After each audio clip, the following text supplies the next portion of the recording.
We are back. We are back, ready for the attack. Get ourselves a snack. Out of whack. I don't know. Hey, everybody, this is Green Bean. Welcome to episode 64 of GreenBean's Jets Pod. This is the show where we dig into everything we possibly can from the week about the Jets, some of the larger topics, maybe more abstract, if you will. It's an exciting time. I love this show. This is my favorite thing to do with you guys, I think, because I get to explore such large ideas. I dig in all week and I give it to you. So this is the 64th time I've been here with you for this show. I am happy that you are here. If you're here again, after having been here before, welcome back, everybody. And if it's your first time here, welcome. I think you'll like it. If you like the Jets and you like deconstruction, not necessarily doom and gloom, not necessarily homerism, this is the place for you. I think you're going to like it. And if you've never been here before, there's an interesting thing you can do. You can hit that thumbs up button, say, hey, I like it.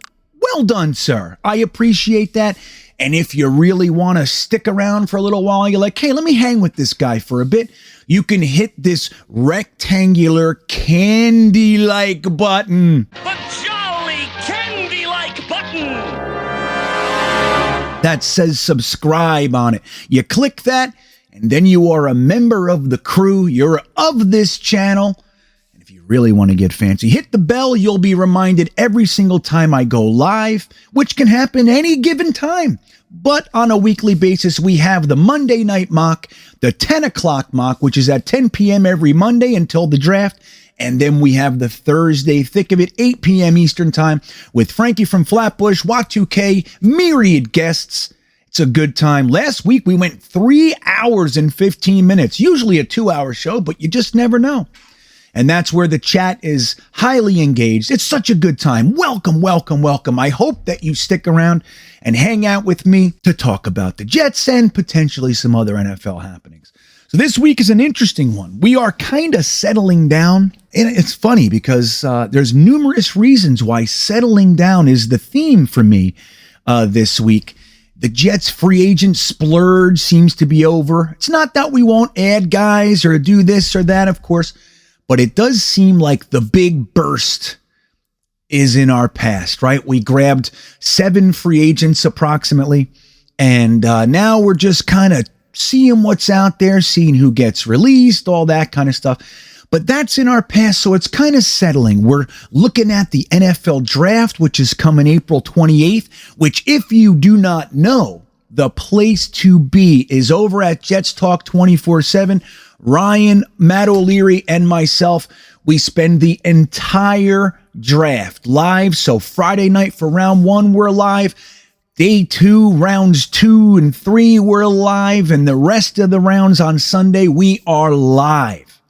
Lots of prizes, lots of guests. We got everybody coming on days 2 and 3. And it's the best time in the world, man. I love it. You'll love it. But that's where to go for round 1 of the NFL draft. Jets Talk 24/7 and hang out with the Talkin' Jets panel. What do you think of that? But it's all settling down.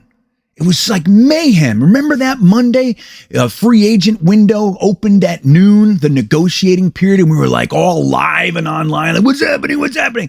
And they did it exactly the way most of us wanted, myself included. I wanted a right guard.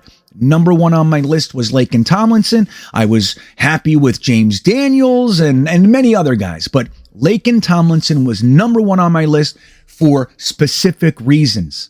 1, he hasn't missed a game in 5 years. Well, he's missed 1 game in 5 years. That is not Jets-like, right? So bringing in a guy who hasn't missed games, that's a good move. Then, obviously, he's been a Pro Bowl caliber right guard. Hey, actually, it was left guard, but he played right guard all through college, so he's a guard. He's a Pro Bowl level NFL guard. Let's say it that way. So that's good. Then you have the fact that he not only comes from this system, he has been coached by our coaches, Mike LaFleur and specifically Benton, who we don't know what's going on with there. I'm not going to talk much about that because I don't know the details, but this staff has coached him before. They know each other very, very well. And that's obviously a positive. We brought back Berrios. We went out there and got 2 pass-catching, blocking tight ends. Woo! I couldn't be happier about that. Got a great young safety in Jordan Whitehead. Got a vet cornerback for the cornerback room. Did all sorts of fun stuff. And so we plugged the holes. So now going into the draft, we don't feel so much pressure to do one thing or another. But we're going to get into all that today. We're going to talk about the cornerback position in particular. A lot of people are hoping the Jets come out of a draft with a number 1 corner. That might not be the best way to approach this draft. We're going to dig into it. But we have lots of different things going on. We got the free agent comp pick formula. Where are we with that? You know, we just signed a kicker. Wow, what's up with that? Joe Douglas has 3 kickers in the house. That has not been Joe Douglas's MO. So we're going to dig into all that. But again, you guys know settling down is what I'm doing. I have been on the road for 2 years and even a little bit before that. My job was traveling around. I was an interventionist, as you know, and I would go to people's homes and try to get the family together and get somebody to understand that they're ruining their life and they need to go to rehabilitation and all that stuff. So I flew all over the country for that stuff too. So I've been traveling for years. This week is the first time that I'm like settling for a minute. I don't even know what to do with myself. So I figured I'll just make stuff for you. Right? That's not a bad gig right there. But the thing is, I wanted to show you, there's lots of stuff that I was able to experience out there that I want to show you. One thing in particular was out in Flagstaff, Arizona. We were able to go zip lining and do one of those adventure road courses, and this place was amazing. As we travel around and you look for things to do on vacation, there are some excellent spots, and there are some crappy ones. So I'm going to help you with just 1 minute from the road to be able to identify one of the slam dunks out there in the western part of this country, Flagstaff Extreme.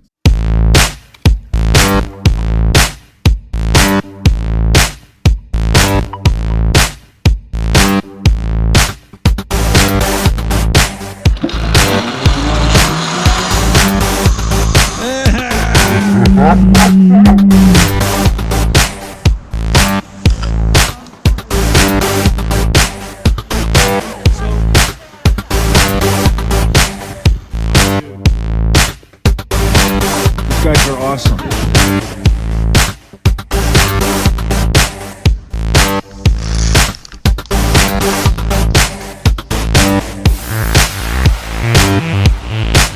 That one was tough.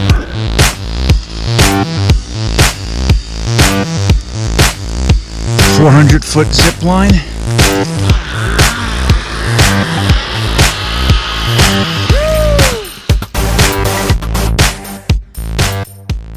I'm going to go ahead and put all their information in the description.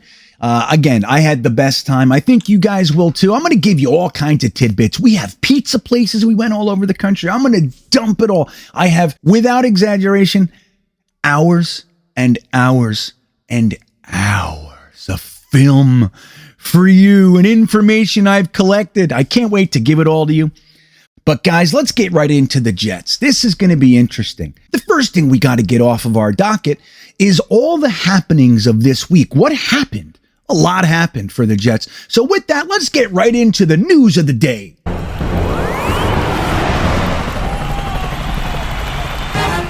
So first and foremost, just to shake it off, get it off our backs, you know the Jets were involved in a potential trade for an elite wide receiver. Let's call it fast, great hands, just dynamic.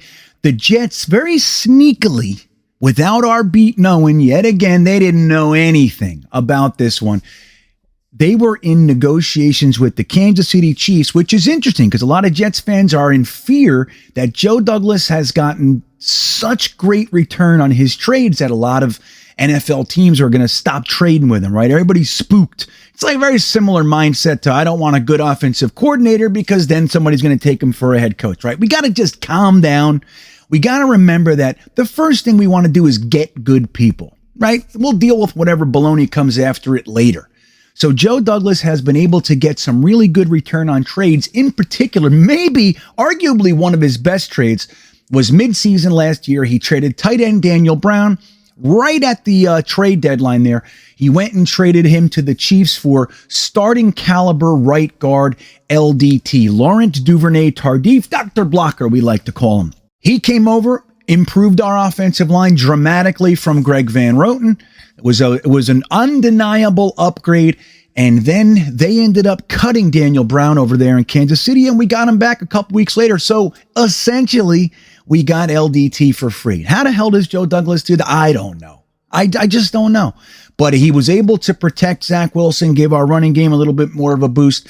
And that was very important because up to that point, our right guard position was an absolute mess, a train wreck. So bad, in fact, that we lost our left tackle because of the poor play of the right guard.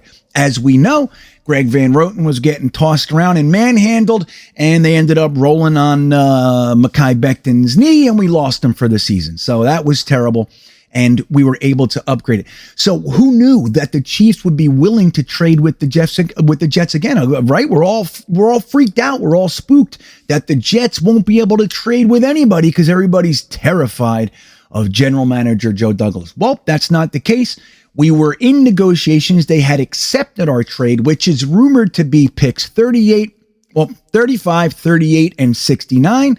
Drew Rosenhaus, before he nailed down the trade, gave a call to the Miami Dolphins and said, hey, just so you know, the Jets are about to trade for Tyreek Hill. He'd like to go to Miami. Do you have any interest, kind of a thing? And guess what? They did. They ended up giving 5 draft picks, including their first round pick this year, and gave him $30 million a year, and he's now a division rival. So we don't like Tyreek Hill anymore. May I toss around the word hatred? And then, as we know, he went down there in the press conference, and they said, how close were you to signing with the Jets? And he said, who? Now, a lot of people's feelings are hurt. We're mad, right? We don't like that. But the thing you got to do is this. Here's how you got to look at it. I think we've gotten off base on what being a football fan really is. Football fandom is really about ball busting. That's what it is. It's about rubbing people's face in turds when you can. That's what it. Now, the sad part is our faces have been covered in turds for far too long, right? We've had very little to hand out to anybody else. So this feels bad because it's just another time, another opportunity for our faces to get turds on it. And it sucks. But that's what it is. Now, listen, you got to look at it from the flip side. This is my advice for everything. Whenever you have a really strong stance on anything, try to look at things through the other side of it so you can get some perspective. So it helps. Let me tell you, it's something I try to do all the time. No matter what the situation is, I get all up in arms and I go, wait a second, let me see what they're talking about. And then I go, oh, okay, well, I didn't see it that way. Maybe now I'm not quite as staunch. So when you look at it from the fan perspective, let's say he signed with the Jets. He's in our building. He's got a Jets hat on. And they say, how close were you to signing with the Dolphins? And he goes, who? Wouldn't that be awesome? Wouldn't that be great? Yeah, he loves us.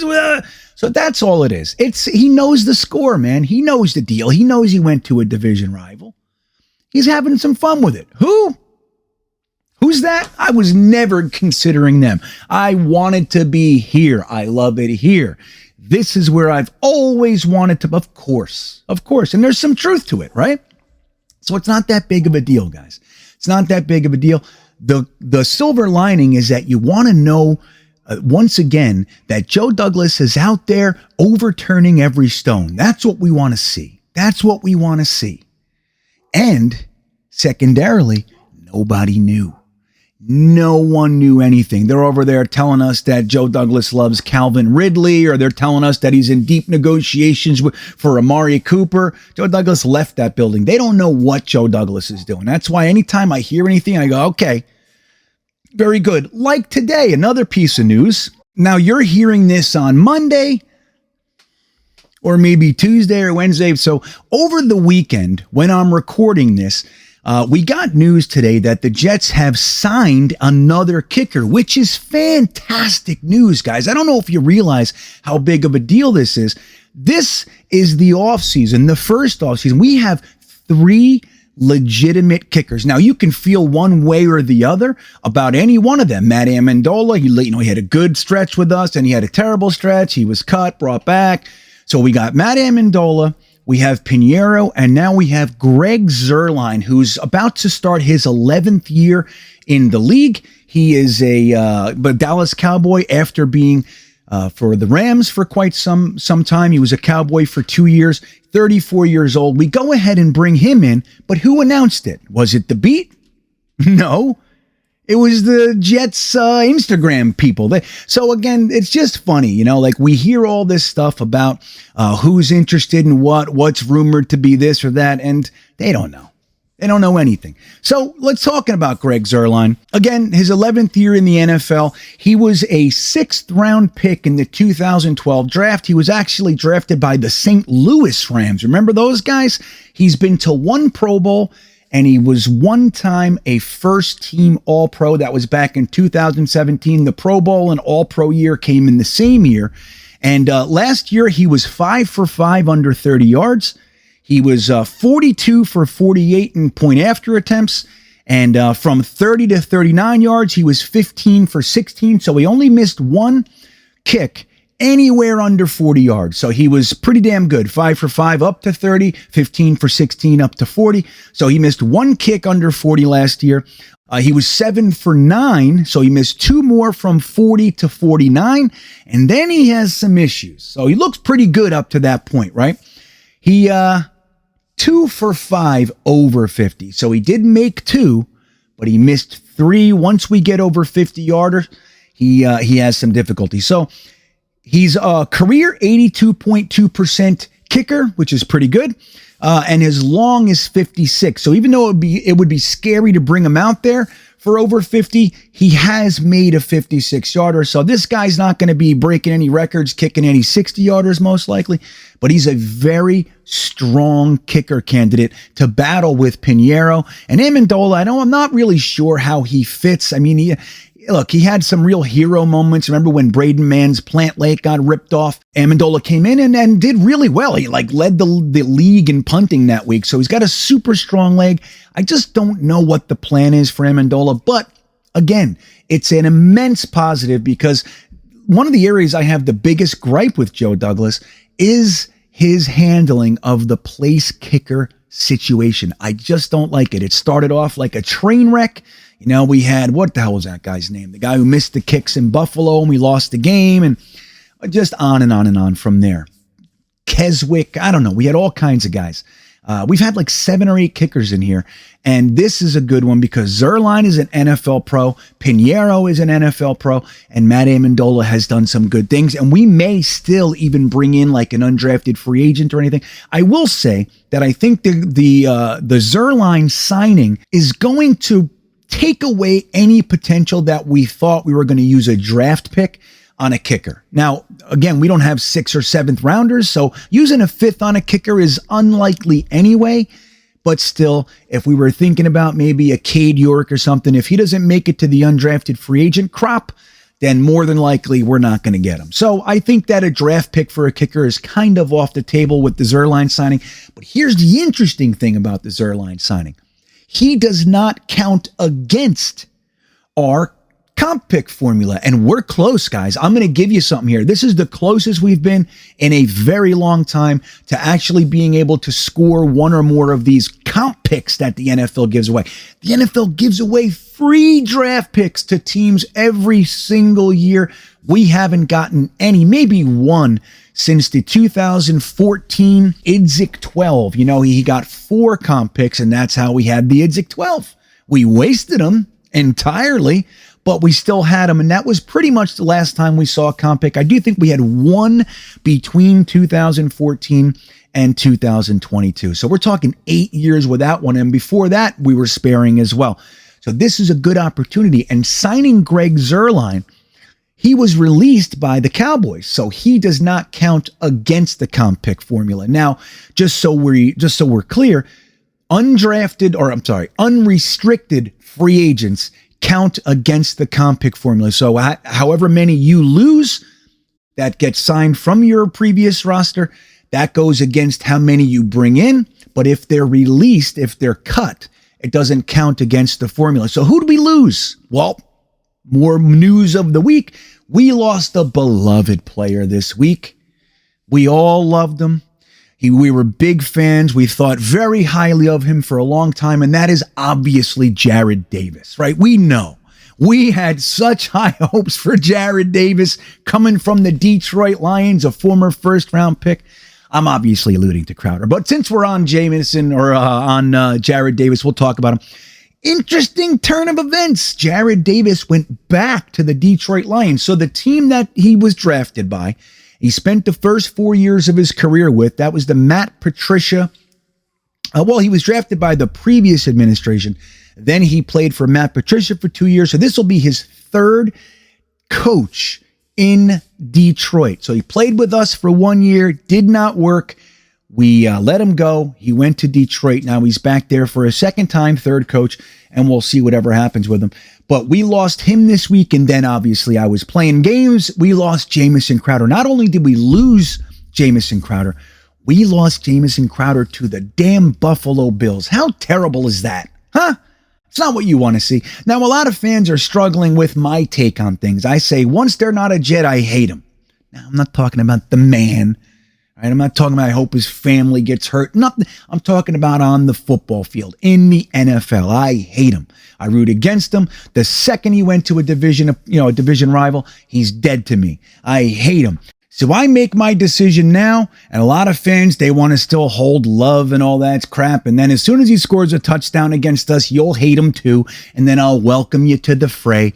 Been doing this a long time, man. I know how it goes. And Jamison Crowder, while I didn't really want to lose him, who didn't like Jamison Crowder? He's been part of the worst stretch of Jets football probably in our history. The Adam Gase years and then the rookie coaches and all that. Tough times. And he never said a peep. Not one complaint. Always was, went to work, nose to the grindstone kind of guy. Was about as effective as anybody we've had on the field these past 3 years, but he's gone. So we lost him and Jarrad Davis to add to Marcus May, Fatukasi, and Morgan Moses. So that is 5 free agents that we lost. We brought in 6. We brought in Laken Tomlinson. We brought in Tyler Conklin, CJ Uzoma, DJ Reed, Jordan Whitehead, and I'm forgetting somebody. Oh, yeah, Jacob Martin. So we got 6 guys coming in. We have 5 going out. So if we lose one more, we're even.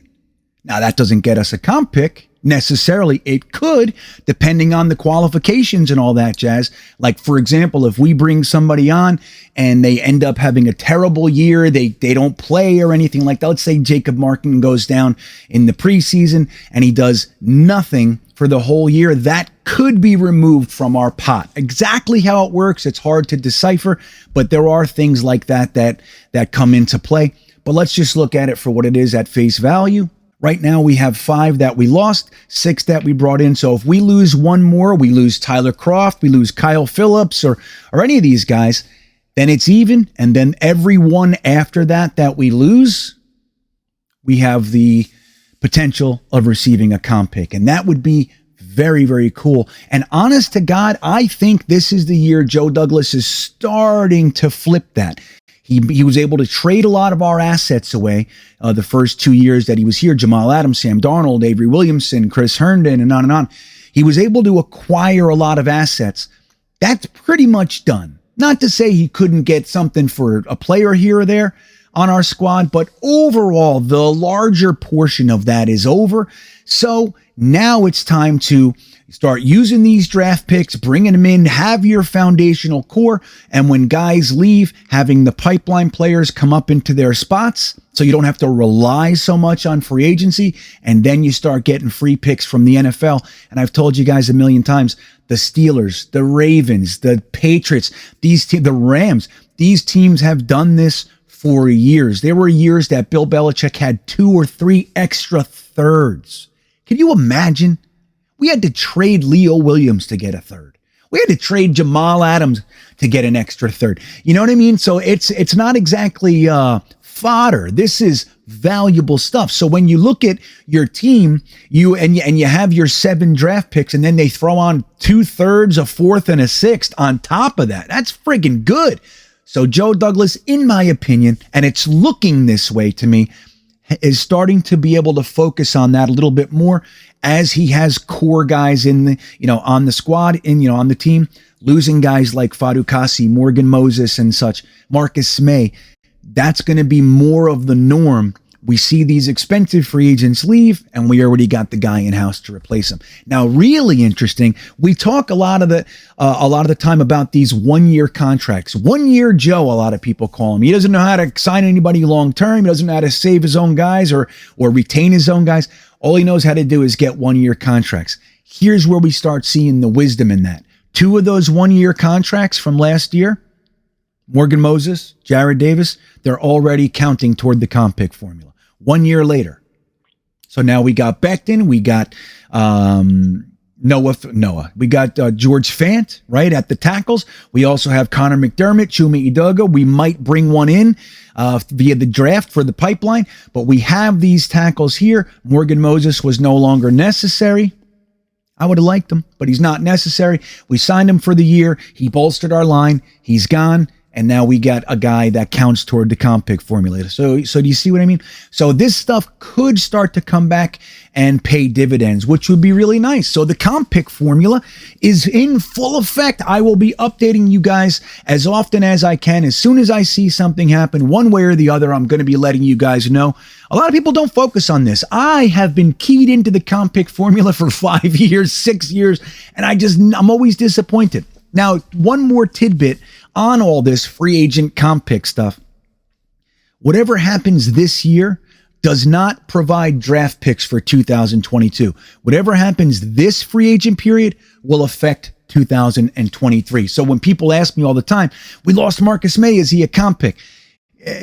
Impossible, okay? Like that wouldn't affect this year. Now, last year's group, we signed significantly more free agents than we lost. Not to say we didn't lose them, but they all have to be signed before May 3rd. That's the window. So from the opening of the free agent negotiation period, as we know on day 1, we lost Foley Fadukasi. From that day to May 3rd, if the free agents are not signed within that window, they no longer count against the comp pick formula. And interestingly enough, last year we had guys that were going to be signed from other teams. We had guys like Brian Poole, Jordan Jenkins, Peanut, and on and on. Most of those guys were signed right after the free agent window. And that's what happens when you have guys that are not so much of a priority. Like the priority guys, teams are going to battle for them. They want to get them in as quickly as possible. They don't care about the comp pick. Once it starts to trickle down, gets into mid-April, teams are going to start saying, you know what? I'm close on the comp pick equation. I'm going to wait until May 3rd. I'll tell his agent, we're very interested. On May 4th, I'm going to sign you. But they're not going to, they know that there's no competition because he's been sitting there for a month and a half. And they'll wait till May 3rd because smart teams do that. So that's what happened to us last year. Hopefully it doesn't happen to us this year. I'm hoping that if we don't bring Kyle Phillips back, he's a damn good player. He's a young player and he has a direct impact on the game. So if we don't bring him back, which I'm hoping that we do, he's a guy I think will probably get signed before May 3rd. And that would put us dead even in the comp pick formula. So what do you think of that, huh? We're doing stuff. There's a lot of moving pieces. Everybody's, Joe Douglas sucks. He hasn't won 6 games in 2 years. There's a lot going on around this organization. Things that we just never even could access or touch. Things that other teams are using on a yearly basis. The Jets had to do some heavy lifting. We had to dig hole. We had to get ourselves out of this mess before we could even compete on an even level with the rest of the NFL. We've been playing from behind for years. Even since 2011, right after that 2010, just beautiful run where we beat Peyton Manning in his last game as a Colt. We shellacked him in his own house. We went up to New England. We beat Tom Brady and the Patriots right in their house. And then we didn't make it with the damn Steelers game. If we would have had 2 more minutes in that game, we would have won. But I digress. Since then, that 2011 season, man, we lost Cromartie, we lost Braylon Edwards, we lost Sean Ellis, we lost Brad Smith, and it goes on from there. Cotchery, we lost everybody. We brought in a bunch of criminals, Plaxico Burris, Derek Mason. We made Santonio Holmes a team captain, and it was gone. The magic was gone. Since then, we have been struggling, and we have been playing from behind, guys. And that's what is so important to remember. We're not just, hey, we got to bring in good players and we'll be good. It's much deeper than that. And that's what we've been watching these past 2 years. Finally, we got no dead cap. We don't have to rely so much on free agents. We can take them just like we did this year and properly insert them into some holes. Laken Tomlinson fills a hole, but the rest of the line is there. See what I mean? DJ Reed fills a hole. We have a vet cornerback in there, but the other guys are there. See? And that's the way it starts to go. That'll be more and more of what we see moving forward, hopefully, and then we can start to maximize and capitalize on this comp pick equation. So, speaking of cornerbacks, there's a lot of people out there that want a cornerback at 4 overall, if not 4 overall, 10 overall.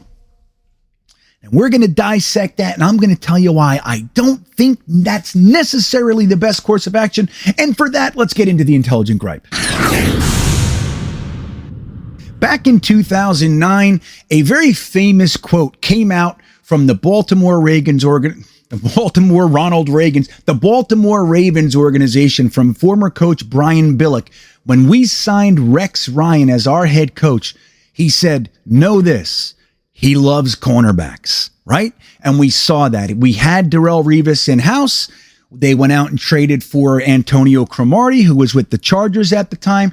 And then we used our first ever first-round pick in the Rex Ryan era on who? Cornerback Kyle Wilson. As a matter of fact, that 2011 offseason that I was just talking about, the reason that we lost so many of those guys is because they had put all their eggs in one basket. Rex Ryan wanted more than anything in the whole world to pair Darrelle Revis with Nnamdi Asomugha, the most highly paid cornerback in the league, and by many assertions, arguably the best cornerback in the NFL at the time. It was between him and Revis. Rex Ryan wanted them both. He wanted those guys so bad. Defensive line be damned. Linebackers are fine. I want cornerbacks. So a lot of people, we still feel that way. We still feel like cornerbacks is a premium position, and it is. And we want to see the Jets. We want to go back to those years of lore with Darrelle Revis and Antonio Cromartie. Man, was that a good cornerback duo. They could shut down anybody, man. That was really, really good times. But that was a specific defense that kind of was built around that, right? It was predominantly about the cornerbacks and their coverage skills. Revis was locking somebody down. He was cutting off half of the field, which enabled the defense to do lots of other things. And as we know, Rex Ryan was very, very blitz happy.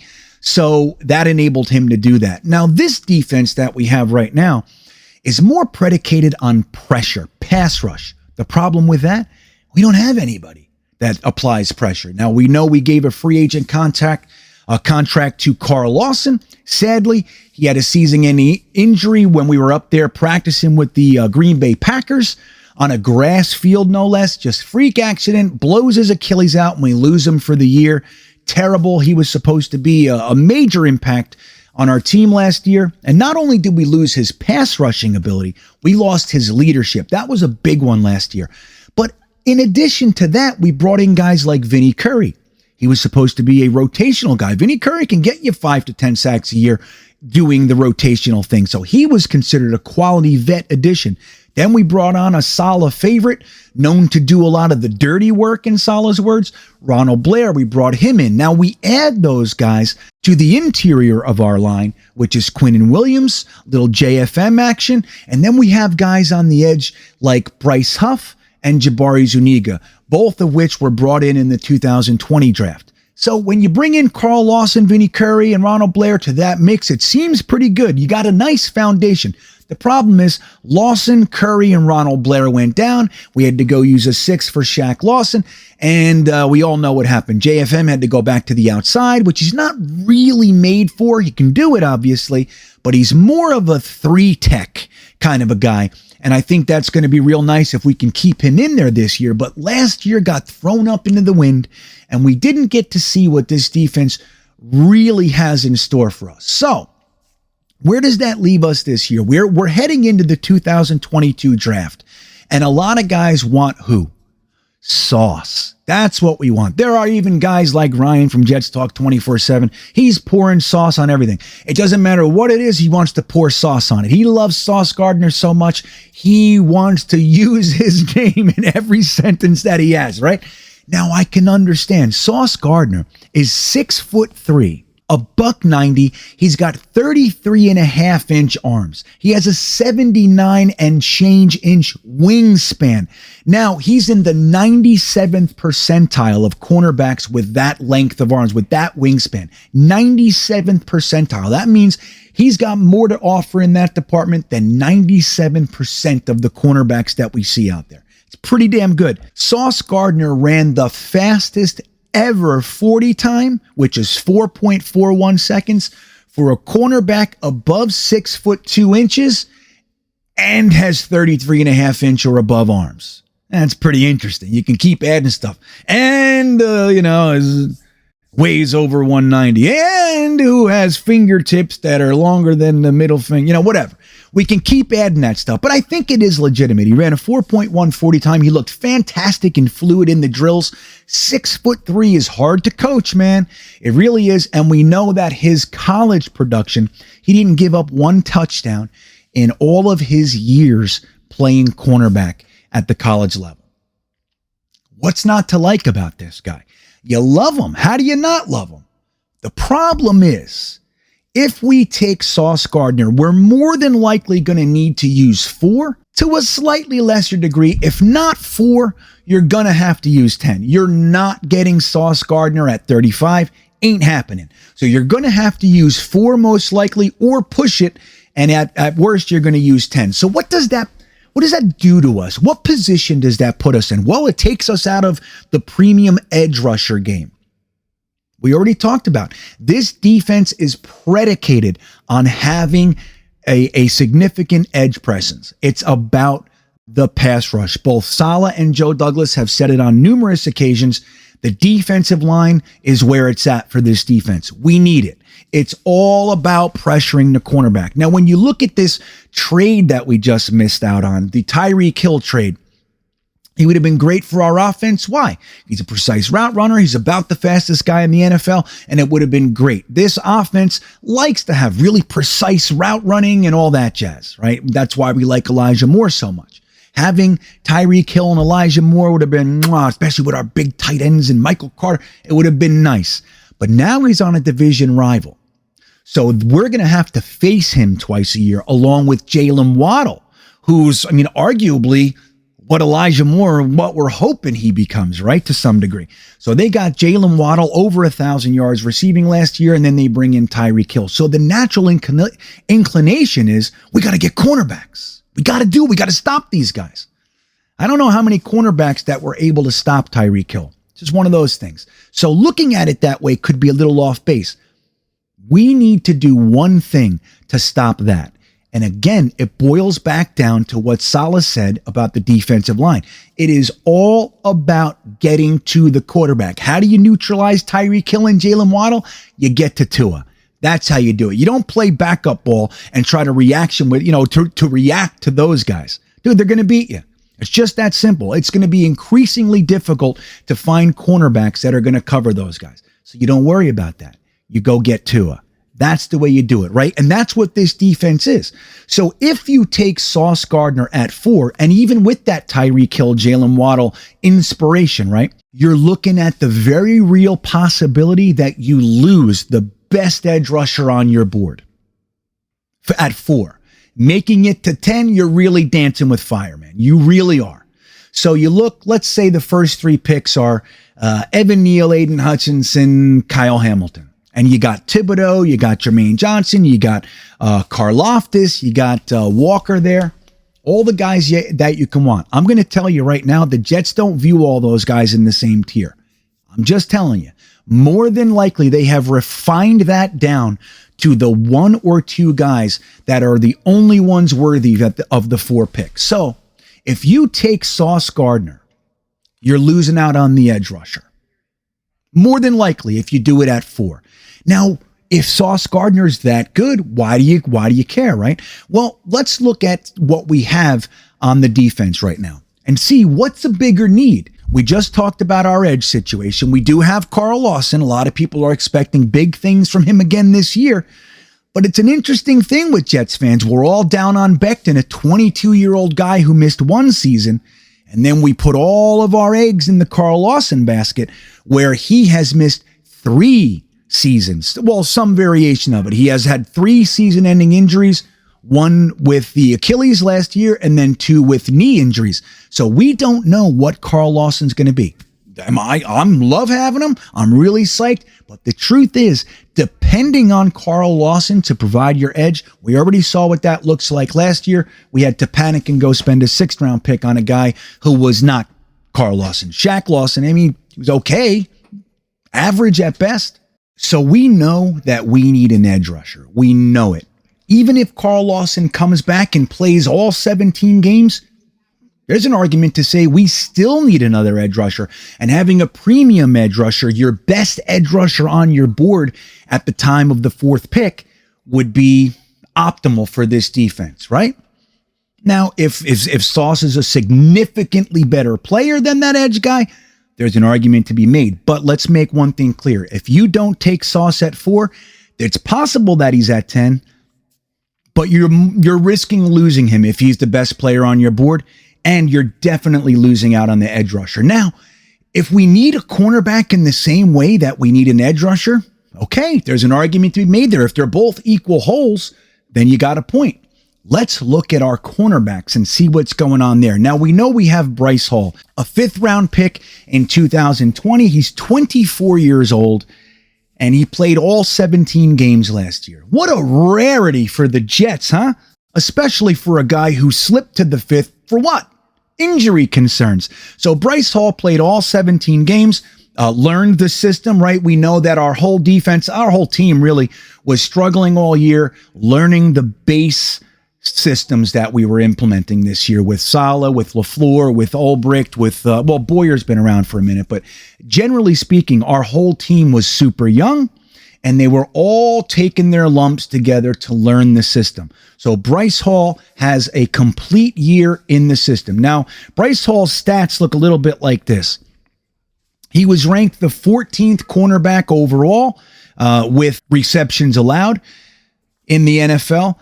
He had 16 passes defensed, 79 tackles, 66 of which were solo, 4 tackles for a loss, and 1 sack. So while Bryce Hall might not be what you would call a lockdown corner, a number 1 corner is a word we like to use all the time, he's definitely an NFL starter.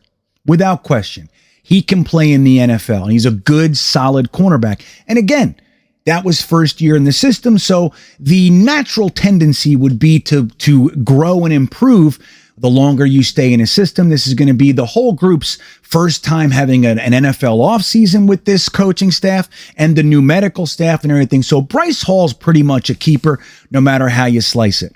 Now, who else we have? We have Brandon Echols and we have Michael Carter II. So they were the other guys that we brought in the late rounds of last year's draft class. And they were able to get starting caliber production out of both of them. Michael Carter really had an interesting year. There was much of the year that he was rated among the top nickel corners in the entire NFL with coverage, tackles, passes defense, plays he's given up, all that sort of stuff. Michael Carter really was surprisingly good last year. Now, Brandon Echols had some ups and downs, right? He was picked on a little bit, but he still showed that he can play in the NFL. He did come up with 2 interceptions, one of which was a touchdown. He had 9 passes defensed, 63 tackles, 50 of which were solo, and 2 tackles for a loss.